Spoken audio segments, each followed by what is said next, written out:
Roma, thank you so much for your time. My pleasure, Matthew. Nice to see you. You as well, of course. Now, look, just as much as just being, a part of something like this and portraying Elizabeth, I'm sure is important to you. But I imagine as an executive producer, this is something that you kind of maybe, I'm assuming you had your hands in bringing this to life. Is that the case? Were you a fan of the Karen Kingsbury books and wanted to I bring this to life? was. That's how I came into it. I came in as a fangirl. A friend had given me the first book, which was called Redemption, the first of 27 books that Karen Kingsbury has written about this family, I might add. So, in success, my TV series is going to run forever. But she is such a prolific writer. She knows the human condition so well. She knows family dynamics so well. She writes wonderfully flawed human people.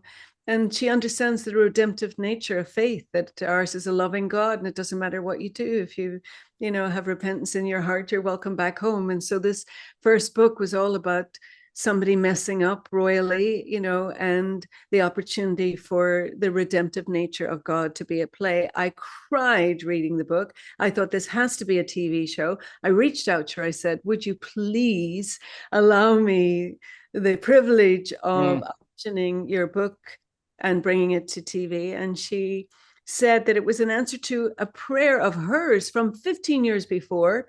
When she'd written the first book, her own father had said to her, you should reach out to Roma Downey from Touched by an Angel. And so she said, here you are reaching out to me 15 years later.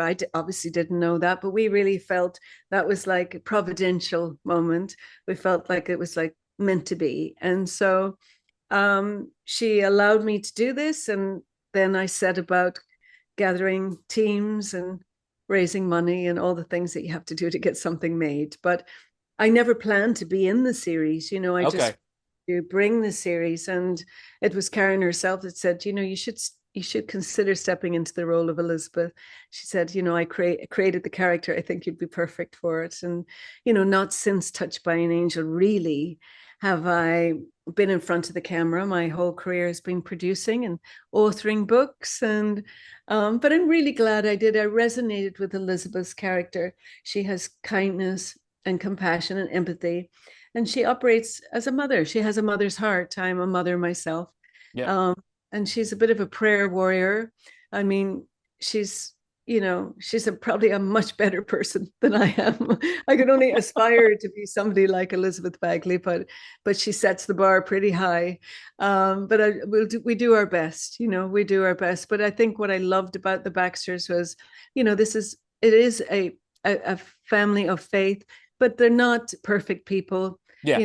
Not this is not the family of the goody two shoes. They're flawed like the rest of us.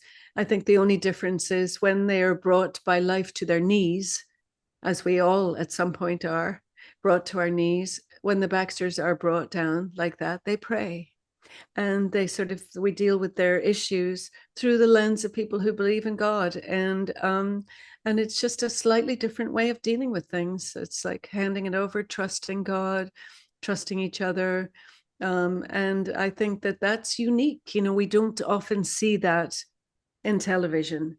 And I Well, think for people who believe, they'll be happy to see themselves on the screen.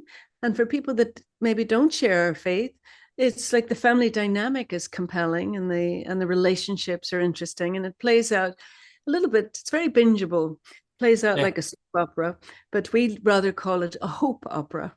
And the fact that it's coming out at Easter, which is the season of hope, new beginnings, I'm hopeful that audiences will gather on the couch and watch it together. Well, I mean, just talking about unique too, like again, whether or not the faith is part of your background or it's just the story.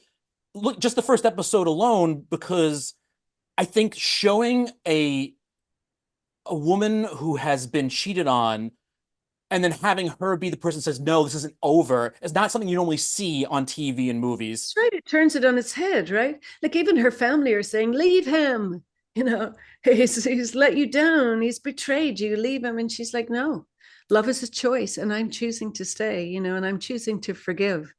And so these lessons of forgive, I mean, I find it very moving stuff. And, we made it all to move, to touch people. We made it to entertain. It's got It's got something for everybody. And, around our office, we had people saying, if you were a Baxter, which Baxter would you be? Because the personalities are all so different that I think that's why it allows something for everybody. Everybody's going to relate to a different character and a different point of view in it. And it doesn't shy away from these important themes and issues, down in future episodes, you're going to see storylines around addiction, there's illness, there's falling away from faith, there's children born out of marriage, and just the variety of challenges that any family has to deal with, but we just see them dealing with it together, and it's refreshing. Roma, thank you so much for your time. It's wonderful to see you. Till next time.